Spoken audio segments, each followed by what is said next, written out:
Class में आएंगे काम कराएंगे। चलो हम लोग पढ़ रहे थे कल गवर्नर जनरल और वाइसराय, और कहाँ तक पहुँच गए थे?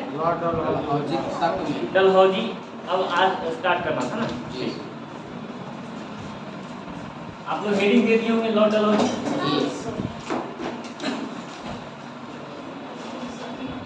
अब थोड़ा शांति होकर सुनना, क्योंकि जो है ना ये आदमी के कारण, ठीक है, भारत में बड़ा तूफान उठने वाला है कुछ समय के बाद, ठीक है। हालांकि यही एक कारण नहीं था, कारण और भी थे, लेकिन ये आदमी ज़्यादा योगदान दिया है उस तूफान को उठने में, ठीक ना। आपको भी पता होगा उस तूफान का क्या नाम था? 1857 की क्रांति, है ना। इसका कार्यकाल जो है 1848 से 56, ये हम लिखवा चुके थे ना। देखो ये जो था, इसने भारत में ब्रिटिश साम्राज्य का विस्तार दो रूप में किया। एक तो कुछ को जीत लिया और कुछ को जबरदस्ती कब्जा कर लिया, ठीक है। जबरदस्ती कब्जा को ही कहा जाता है हड़प, है ना। कब्जा जबरदस्ती कर लोगे तो उसको क्या बोलते हैं? हड़प। होता नहीं, आप लोग भी नॉर्मली ये वर्ड सुनते हो कि हड़प लिया, है ना, मेरा सामान था वो हड़प लिया, नहीं। उसी तरह से इसने भी क्या लाया था? हड़प की नीति लाया था, और इसने एक एक करके राज्यों को हड़पने की कोशिश की, इसीलिए इसका नाम पड़ा राज्य के हड़प नीति, है ना। ये डलहौजी का हड़प नीति, या इसे व्यपगत का सिद्धांत भी कहते हैं, है ना। और इसका एक अन्य नाम है डॉक्ट्रिन ऑफ लैप्स। क्या नाम है? डॉक्ट्रिन ऑफ लैप्स, ठीक है। तो फिलहाल इसका हम पहले देखते हैं। ये तो हो गया ब्रिटिश साम्राज्य का कैसे विस्तार कर रहा है भारत में। इसके बाद भारत में बहुत सारा ये सुधार भी करेगा। वो सुधार प्रशासनिक भी होगा, शैक्षणिक भी होगा और सामाजिक भी होगा, ठीक है। और अर्थव्यवस्था को कैसे आगे पहुंचाना है उसके लिए भी ये करेगा, क्योंकि इसी के समय भारत में पहली बार रेलवे की शुरुआत हुई जी, है ना, 16 अप्रैल 1853। तो वो सब हम दूसरा, यानी इसका हम जो पढ़ेंगे दो रूप में अध्ययन करेंगे। एक तो इसने ब्रिटिश साम्राज्य का जो विस्तार किया, ठीक है, इसको हम लोग दो तरह से पढ़ेंगे। एक तो इसने ब्रिटिश साम्राज्य का जो विस्तार किया,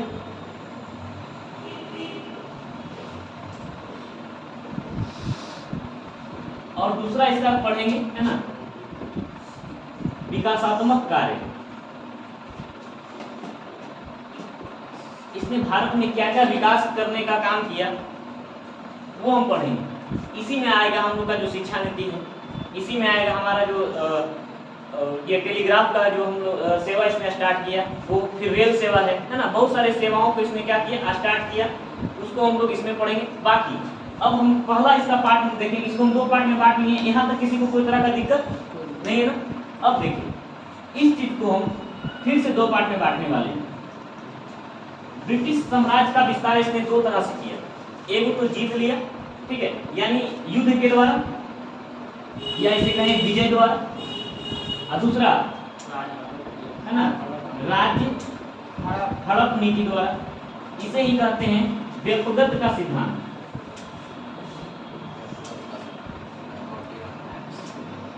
इसे ही क्या कहा जाता है?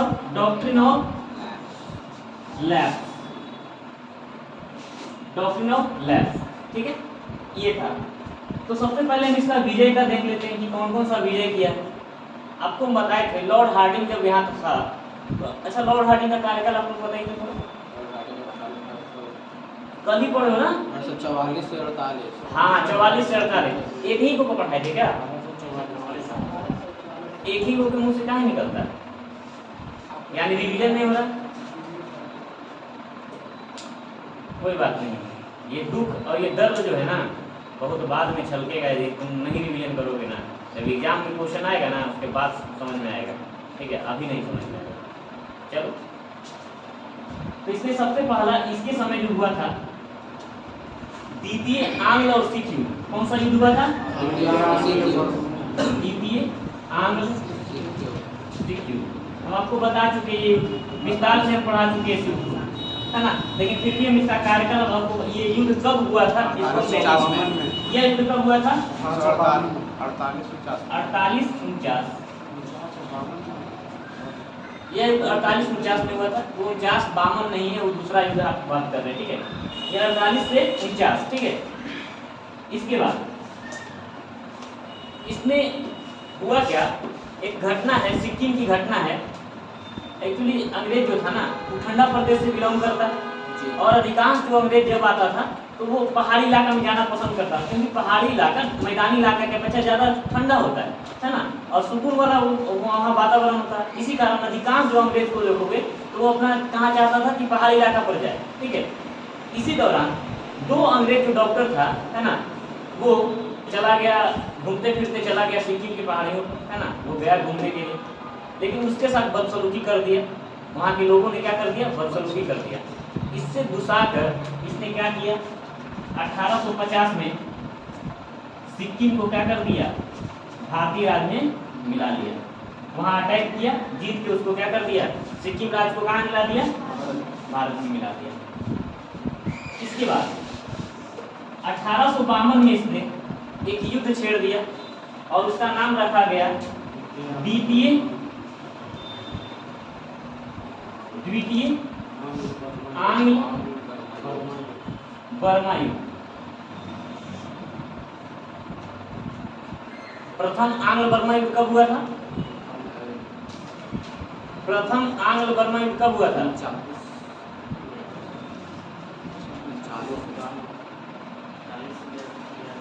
हो गया। प्रथम आंग्ल और बर्मा युद्ध 1824 से 26 में हुआ था, याद करो। उस समय यानबू की संधि भी करवाए थे जी, है ना, हाँ। और जो अपर बर्मा था उसका कुछ पार्ट को क्या कर लिया गया था, भारत में मिला लिया गया था, उनके ऊपर आर्थिक दंड भी डाल दिया गया था। लेकिन इसमें ऐसा कोई संधि वगैरह नहीं करता है, इसके मन में जो आता है वो काम करता है। इसने क्या किया, लोअर बर्मा यानी जो निचला भाग था, बर्मा का जो निचला भाग था उसको मिला लिया, और उसका एक छोटा सा जगह था, उसका नाम था पीगू। क्या नाम था, पीगू।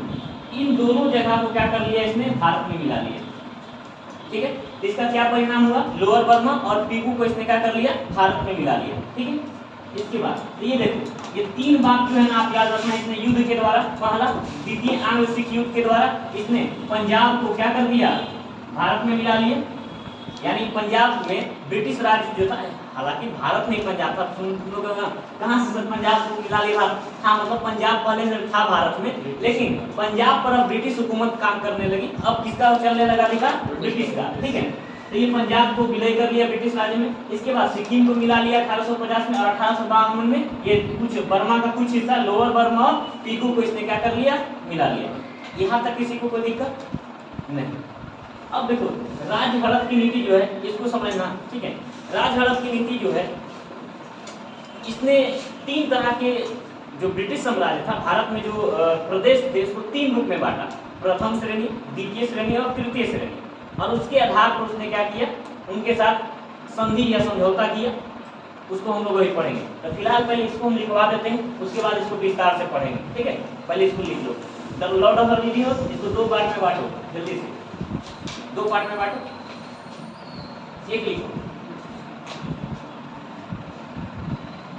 ब्रिटिश साम्राज्य का विस्तार, और दूसरा क्या किया है, विकासात्मक कार्य किया है। कुछ लिखवाने देते हैं, विकासात्मक कार्य में क्या क्या करवाया है, ठीक है। इसने रेलवे का निर्माण करवाया है ना, रेलवे। इसने क्या करवाया, टेलीग्राफ या तार सेवा बोल सकते हो, तार सेवा। फिर डाक सेवा, सैनिक सुधार, शिक्षा में सुधार, इस तरह के काम इसने किए थे। और ये PWD भी लाया था, है ना, पब्लिक वर्क्स डिपार्टमेंट, PWD, जिसके तहत गंगा नहर का निर्माण करवाया गया।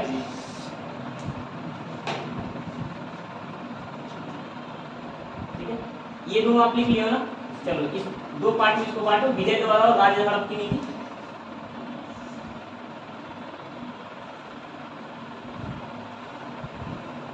विजय द्वारा और राज्य हड़प की नीति, ठीक है।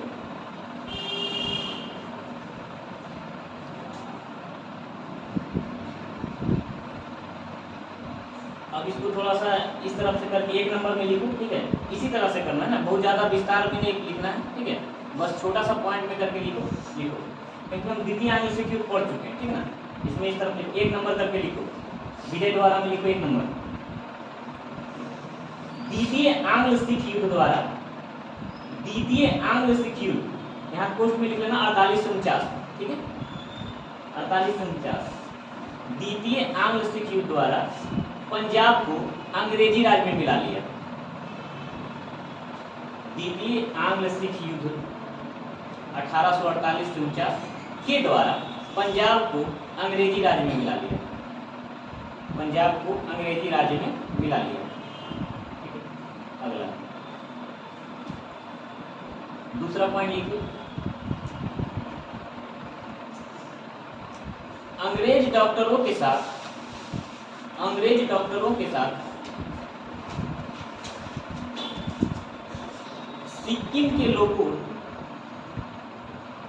सिक्किम के लोगों के द्वारा दुर्व्यवहार,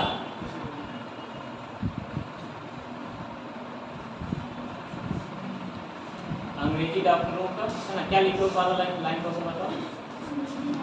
एक आदमी बोलो ना, एक आदमी, हाँ बोलो, क्या बोलो। हाँ, अंग्रेजी डॉक्टरों है ना, डॉक्टरों के साथ सिक्किम के लोगों के द्वारा दुर्व्यवहार किए जाने के कारण, दुर्व्यवहार किए जाने के कारण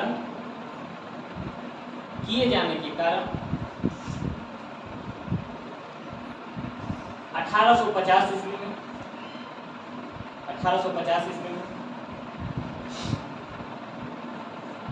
1850 ईस्वी में सिक्किम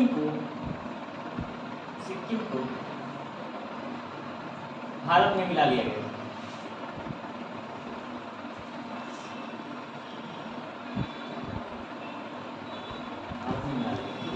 अगला लिखिए, 3 नंबर करके लिखिएगा, 3 नंबर। द्वितीय आंग्ल बर्मा युद्ध, द्वितीय आंग्ल बर्मा युद्ध, कोष्ठ में लिख लीजिए 1852, द्वितीय आंग्ल बर्मा युद्ध 1852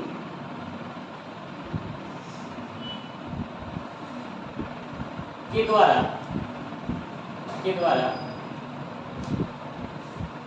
लोअर बर्मा तथा पीगू का क्षेत्र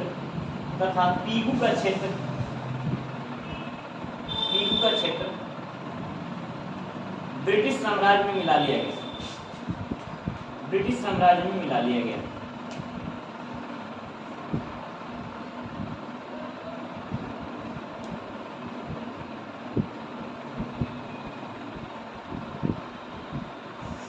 हो गया तक।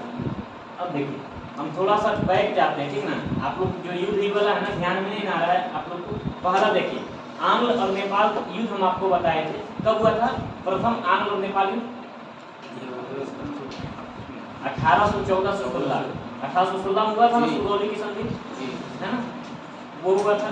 इसके बाद हम जस्ट आपको बता 10 साल बाद आप जाओ, 14-10-24 प्रथम आंग्ल बर्मा युद्ध स्टार्ट हो गया, 24 से 26 हुआ ना। ठीक इसके 26 समाप्त होता है ना। ठीक इसके कितना जोड़ोगे 26 में?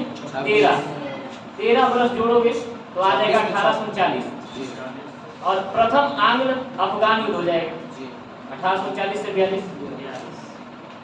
और ठीक इसके बाद फिर उसमें 13 जोड़ दोगे तो हो जाएगा 52। तो कितना हो जाएगा?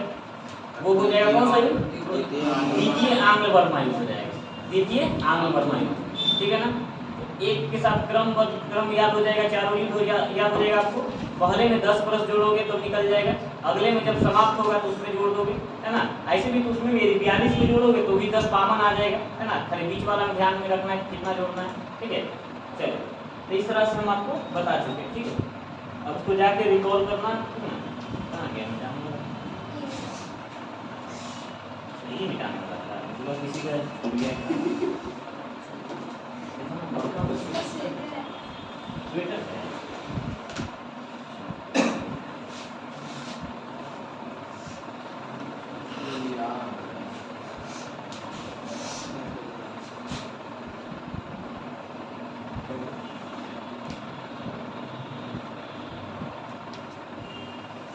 राज हड़प की नीति, और इसे क्या बोलते हैं? व्यवस्थित का सिद्धांत।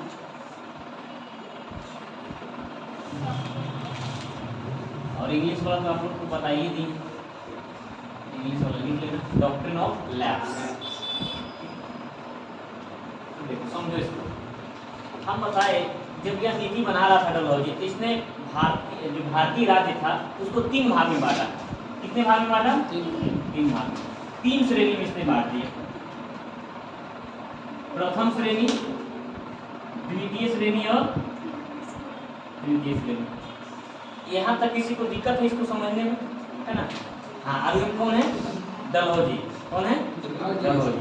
हम बना रहे हैं नीति, कौन नीति बना रहे हैं? राज हड़प की नीति, ठीक है। तो पहला हम बनाए प्रथम श्रेणी का, दूसरा है द्वितीय श्रेणी का और तीसरा है तृतीय श्रेणी। इसमें कोई दिक्कत नहीं, ठीक। अब देखो, इसमें हमने उन राज्यों को रखा जो अभी तक ब्रिटिश का गुलाम नहीं है, ना वो किसी प्रकार का टैक्स देता है। तो प्रथम श्रेणी में कौन से राज्य आएंगे?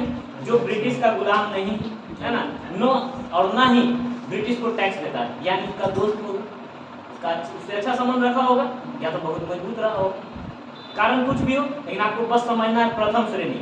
प्रथम श्रेणी के राज्य वो आए जो अंग्रेजों से किसी भी तरह से क्या है, अधीनता में नहीं है ना, यानी वो अधीनता में है कि नहीं है? अधीनता में नहीं, ठीक है। अगला, अब ये अधीनता में होगा,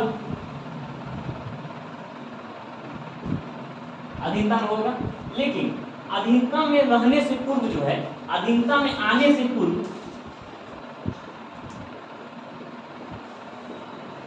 ये किसी और का अधीनता में रहा होगा, या नहीं रहा होगा? पहले किसका शासन चलता था ये बताओ भारत में? अंग्रेजों के आने से पहले किसका शासन चलता था? हाँ बताओ, किसका? राजा महाराजा। हाँ, राजा महाराजा में कुछ वंश वगैरह का नाम बता सको तो बताओ, 2-4 का नाम बताओ। मिडियल में क्या पढ़ा था? अच्छा, गुलाम वंश, मुगल, सब लपेट दिया। अरे अंग्रेज के ठीक पहले कौन था? मुगल था, मराठा, यही 2 शक्तियां चल रही थी ना, है ना? तो इसमें वो राज्य आए जो पहले या तो मुगलों का, है ना, या मराठों का, है ना, निजाम के अधिकार को उतना ज्यादा से यही कर लिया, ठीक ना?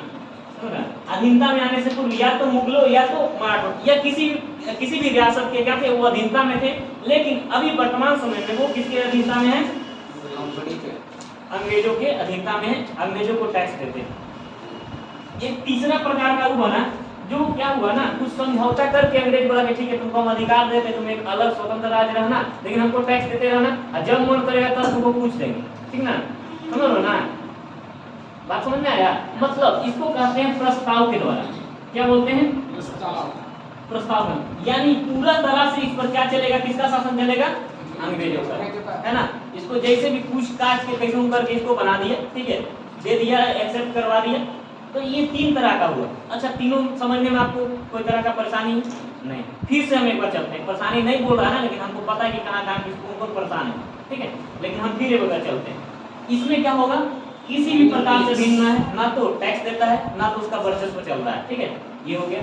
अगला, ये अधीनता में है, लेकिन स्थिति इसका सही है, टैक्स वगैरह देता है, कोई दिक्कत नहीं है। ये पहले किसका हुआ करता था गुलाम? ये मुगलों या मराठों के अधीनता में रहता था, लेकिन अब किसका अधीनता में? ब्रिटिश का।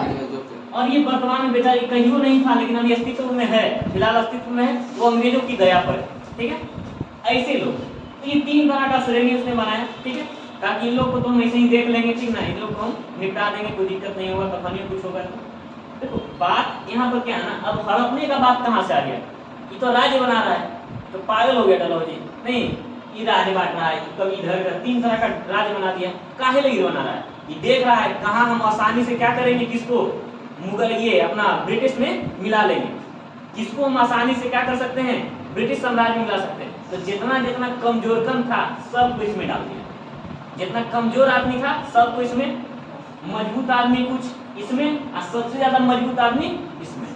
यदि क्रम यदि आप देखें तो सबसे ज्यादा अच्छी स्थिति किसका है? प्रथम श्रेणी, उससे उससे क्या है, खराब स्थिति किसकी है, और सबसे खत्म स्थिति किसका है, ठीक है ना। ये वाला या तो इसका दुश्मन रहा होगा, या तो इसको मारपीट किया होगा, या तो किसी तरह से इसका सब लड़ाई झगड़ा चल रहा होगा, ये उसम आ गया, ठीक है ना। यहाँ तक समझने में किसी को दिक्कत है नहीं। अब देखो तो होता क्या था ना, यदि राजा है और राजा के बाद तो राजा का पुत्र ही बनेगा राजा, यानी जो राजकुमार होगा, ठीक है।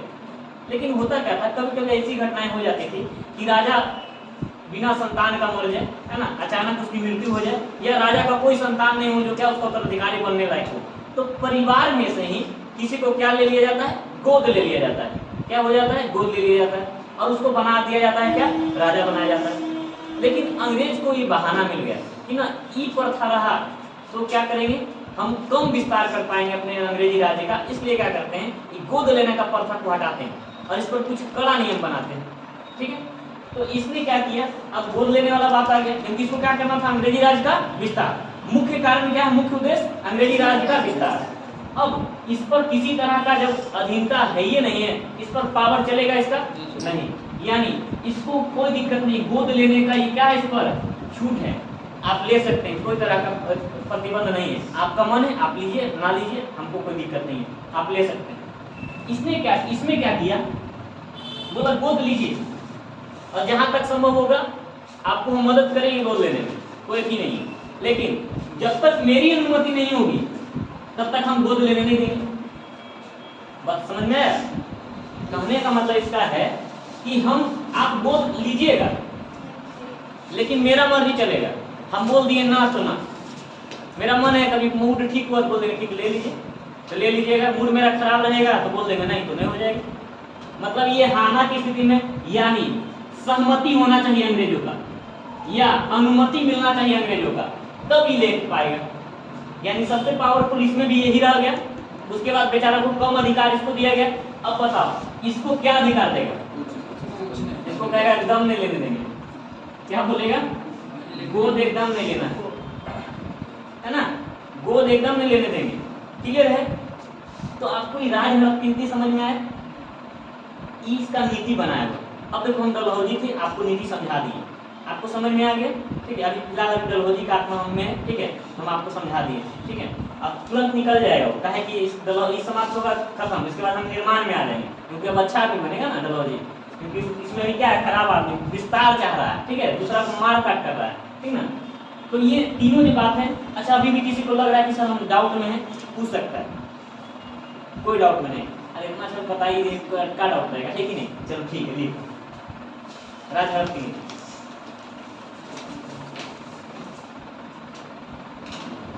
डलहौजी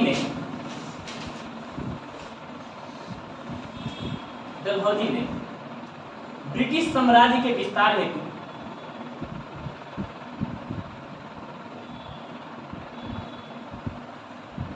युद्ध के अलावा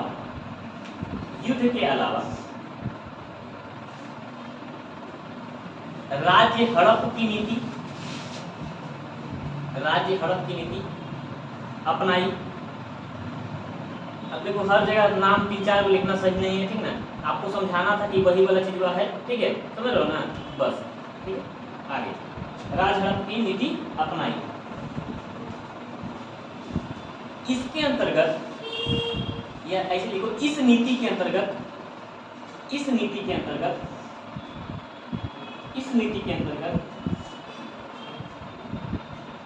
इसने 3 श्रेणी के राज्य बनाए,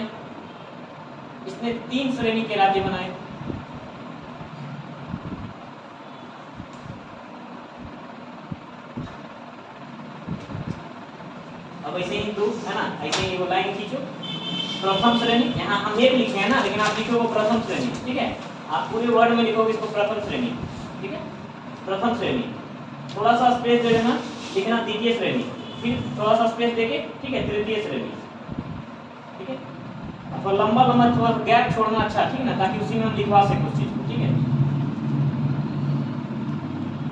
लिख लियो प्रथम श्रेणी लिखे। अब प्रथम श्रेणी देके डैश को,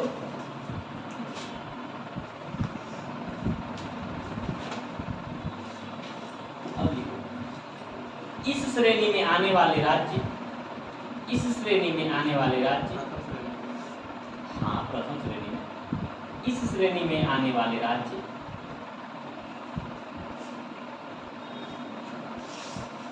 ना तो ब्रिटिश के अधीन थे, ना तो ब्रिटिश के अधीन थे, ना ही ब्रिटिश को किसी प्रकार का टैक्स देते थे, ना ही ब्रिटिश के अधीन थे,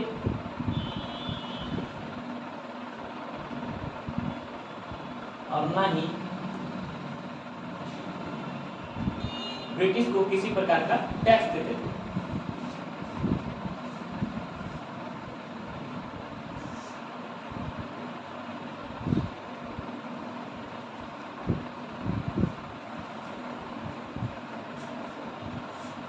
इसी में पोस्ट में करके लिख लो, ठीक है, पोस्ट में करके लिखो।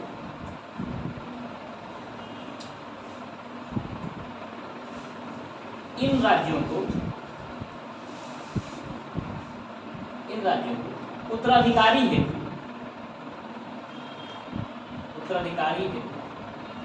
गोद लेने की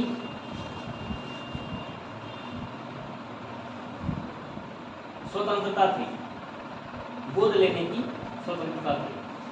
यदि वैसा कोई कांड हो जाए तो क्या होगा, ले लेगा, है ना, आराम से, कोई दिक्कत नहीं होगा। गोद लेने की स्वतंत्रता थी, ठीक। दूसरा श्रेणी लिखो, द्वितीय श्रेणी, द्वितीय श्रेणी। ये राज्य पूर्व में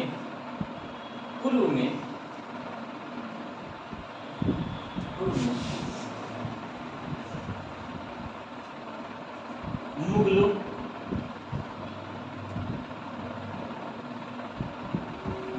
या मराठों के अधीन थे, मुगलों या मराठों के अधीन थे।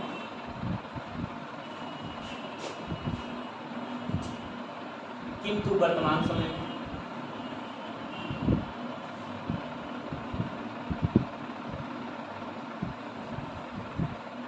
ऐसे लिखो, वर्तमान समय में लिखोगे ना तो हो जाएगा आज वाला बात, ठीक है।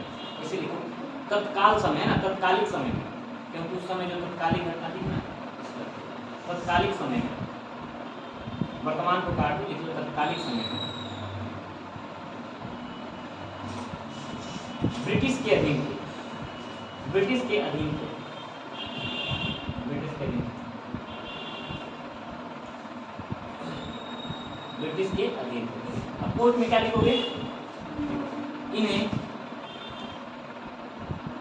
अंग्रेजों की अनुमति, देखो, इन्हें अंग्रेजों की अनुमति से ही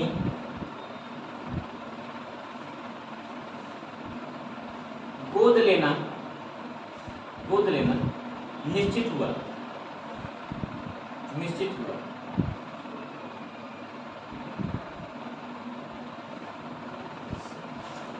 चलिए आगे वाले लिखिए, 3 नंबर में लिखिए।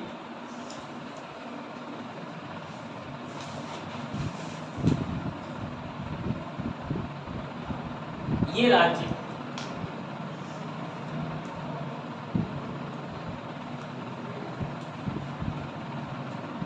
सनद या प्रस्ताव, सनद या प्रस्ताव एक ही चीज होता है, प्रपोजल, है ना, सनद, तो संधि वगैरह जो होता है सनद बोलते हैं। सनद या प्रस्ताव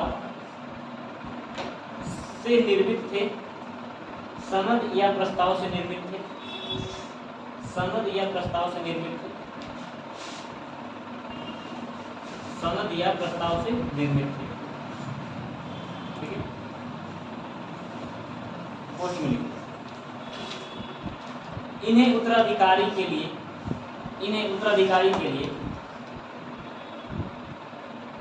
गोद लेने की अनुमति नहीं थी, गोद लेने की अनुमति नहीं थी।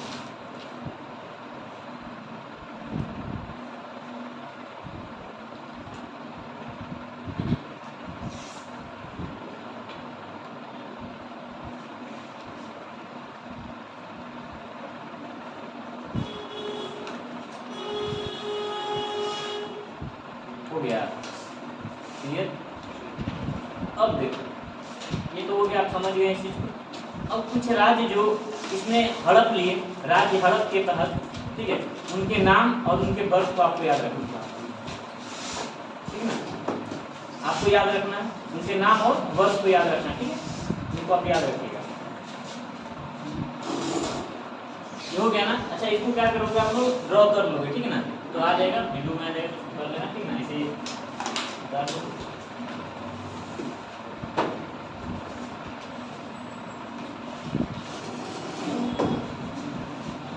इस तरह से भी बना लोगे जो हमने बनाया था, ठीक है, तो आपको रिवीजन करने में आसानी हो जाएगी।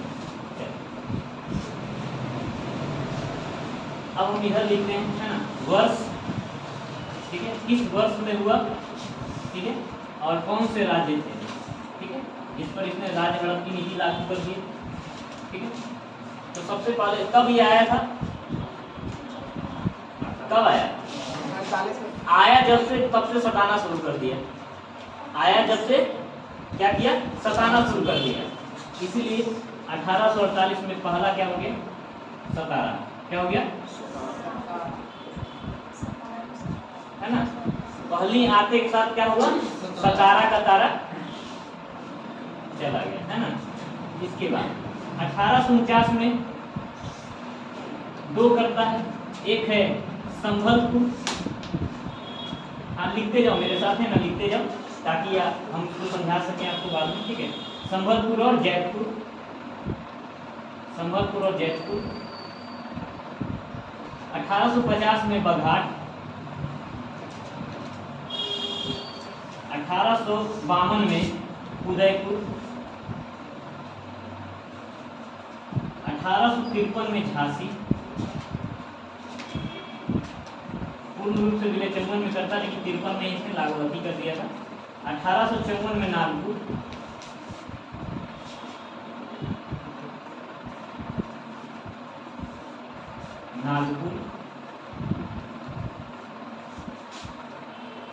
1855 में करौली, हालांकि करौली को बाद में डायरेक्टर्स के अनुरोध पर इसको क्या करता है, छोड़ देता है। 1856 में अवध, अवध का हालांकि ये दूसरा रूप में किया था, है ना, इसको मिलाया था, इसने कुशासन के आधार पर लगा किया था, कुशासन के आधार पर, लेकिन आ गया है क्रम में, जिसको लिख ही देते हैं, ठीक है, तो लिखो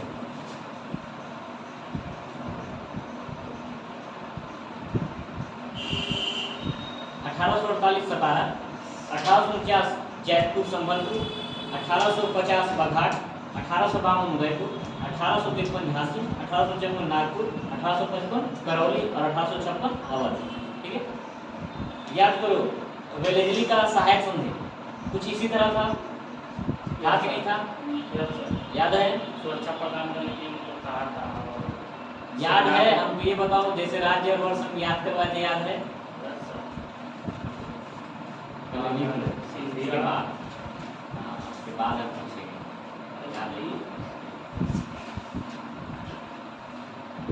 क्योंकि बताने का तो हम बता देते हैं, मुझे याद रखते थे, बड़ा भूलते हो जाती है, इतना जल्दी भूलोगे। दुनिया तो ऐसे ही कष्ट से भरा हुआ है, गौतम बुद्ध ने तो कहा था, महात्मा बुद्ध पहले ही कर चुके थे, दुनिया पूरा कष्ट से भरा हुआ है, दुनिया आपको कष्ट नहीं देगी, ठीक ना, कोई आपको सुख नहीं देने वाला है,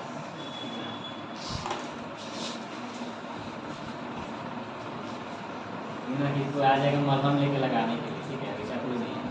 जहाँ तक आएगा क्या लगाने के लिए आएगा, मिर्च लगाने आते हैं, मिर्च भी महंगा हो गया नहीं, जान बुझ के तुमको कोरोना करवा देगा, है ना, कि आसानी से लिपट जाओ, और अभी तो और चला हुआ डेंगू। चलो 1855 में क्या है, करौली, हाँ करौली, करौली सब जगह का नाम है, नॉर्मली आपसे केवल ये पूछ देता है कि 55 में, हालांकि 55 में फिर इसको हटा भी देता है, इसको, है ना, ये आगे चल के इसको सब इसको निकाल देता है, सतीश श्रेणी आजाद कर देता है। हो गया, लिख लिए, लिख लिए ना, चलो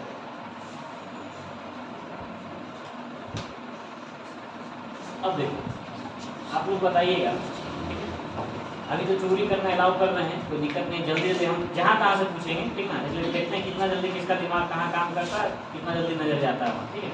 बताना बघाट कब हुआ? 1850। ठीक है, बताना उदयपुर 1800, ठीक है। उसके बाद बताओ झांसी, नागपुर, करौली, अवध, सतारा, संबलपुर, पठार, जयपुर, लगभग याद हो गया नहीं, लिख लिए तो याद हो गया नहीं, ठीक, याद हो गया ना, बहुत बढ़िया।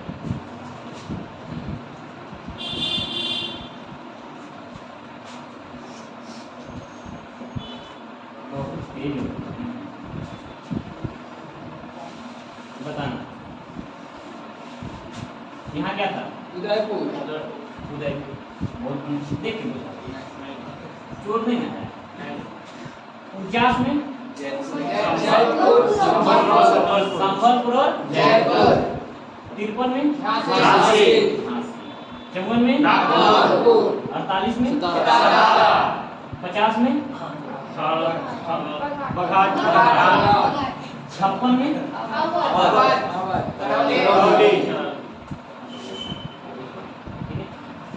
तो इस तरह से याद हो गया है, आज याद हो गया है तो ताजा है ना, और कल थोड़ा सा हो जाएगा है ना, तब मजा आएगा, ठीक है। नोट करके लिखो।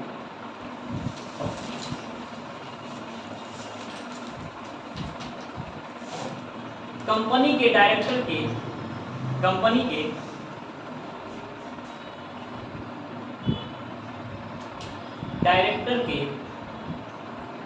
कहने पर, कंपनी के डायरेक्टर के कहने पर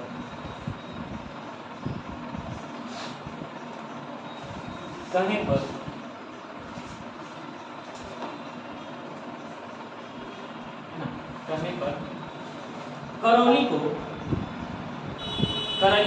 को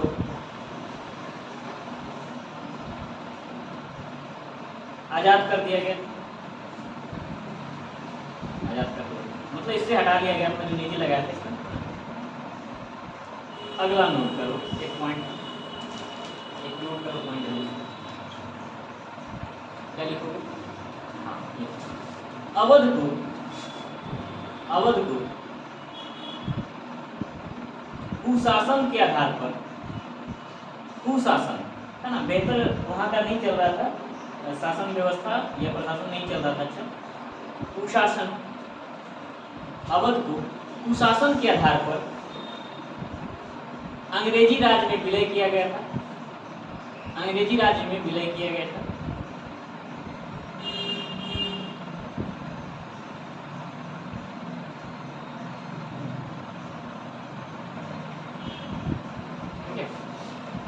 इस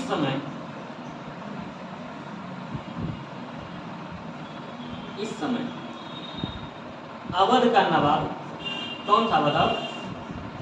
अवध का नवाब कैसे नाम चलेगा? सब पढ़ाए हुए हैं, सिराजुद्दौला कहाँ से आएगा? कौन? सादत खान।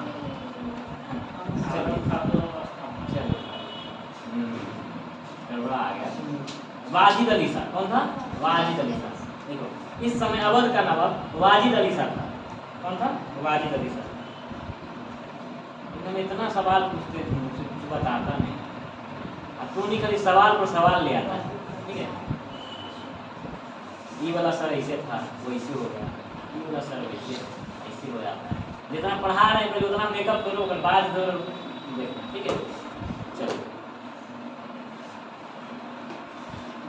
और इसी में लिखो, इसी समय लखनऊ का रेजिडेंट जानते हो ना, अंग्रेजी को रखता था कि नहीं रखता था अपना रेजिडेंट राजधानी में? तो लखनऊ क्या है? राजधानी है ना, अवध का राजधानी था, तो वहाँ एक रेजिडेंट रहा। देखो इसी समय लखनऊ का रेजिडेंट आउटरम था, आउटरम, हाँ आउटरम, आउटरम था, ठीक है, हो गया आउटरम। क्लियर? इसी के रिपोर्ट के आधार पर इसका यहाँ क्या लगाया गया, कुशासन का आरोप लगा दिया गया उस पर, और उसको क्या किया गया, मिला लिया गया अंग्रेजी राज में, ठीक है। तो आप यहाँ तक देखिए इस चीज को, ठीक ना, कैसे इसने विस्तार किया अंग्रेजी राज्य का, आपने देख लिया। अब हम इसका दूसरा पार्ट जो है विकासात्मक कार्य, ठीक है, अभी स्टार्ट करें, कल स्टार्ट करते हैं, क्योंकि रात ज़्यादा हो जाता है ना, आप लोग को जाना भी पड़ता है, आप लोग नॉर्मली 10 लोग का प्रोग्राम होता है दूर जाने में, ठीक है। ये आज बार इतना ही रहने देते हैं, लेकिन कुछ और आगे थोड़ा बहुत देखेंगे 5 मिनट, ठीक है, पहले हम एक बार कॉल करेंगे इस चीज़, ठीक है। तो आप लोग बताइएगा, डलहौजी को हम लोग 2 आधार पर पढ़ रहे हैं, एक तो उसने जो अंग्रेजी राज्य का विस्तार किया और दूसरा क्या किया, विकासात्मक कार्य किया। विकासात्मक कार्य उसका तो हम आपको इसमें क्या है, रेलवे, यानी रेलवे का इसने स्टार्ट करवाया, तार सेवा, डाक सेवा, सैनिक सुधार, शिक्षा सुधार, PWD है ना, जो डिपार्टमेंट है, पब्लिक वर्क डिपार्टमेंट है ना, सार्वजनिक विभाग जो है उसका स्थापना किया था, ठीक है। इसने अलग से इसको डिपार्टमेंट बना दिया था, ठीक है। थोड़ा सा पहले हम आपको रेलवे का इतिहास में चलते हैं, ठीक है। इसने रेलवे की शुरुआत 1853 में किया। 1853 में कहाँ किया, बम्बई से थाने, है ना, बम्बई से थाने, हाँ 34 किलोमीटर, 16 अप्रैल 1853 को 34 किलोमीटर इसका रेलवे लाइन था, ठीक है। और कहाँ से कहाँ तक, बम्बई से थाने, तो उसका इतिहास हो गया थोड़ा सा। अब तार सेवा पर चलते हैं। तार सेवा समझ रहे हो, टेलीग्राफ, अभी आप लोग देखते हो यूज करते हो, टेलीग्राम है, व्हाट्सएप, उस तरह का सोशल मीडिया उस समय तो नहीं था, है ना, एकदम दूर है ना, मतलब तेजी से मैसेज को एक जगह से दूसरी जगह भेजने के लिए ये तार सेवा का आरंभ हुआ था, ठीक है। इसको बोलते हैं टेलीग्राफ, क्या बोलते हैं, टेलीग्राफ। और अभी आप लोग के पास क्या है, टेलीग्राम, क्या है, टेलीग्राम है कि नहीं है आप लोग के पास, ठीक है। इसका शुरुआत 1850 में किया गया। कब किया गया, 1850। और सबसे पहले इसको कलकत्ता में शुरुआत किया गया।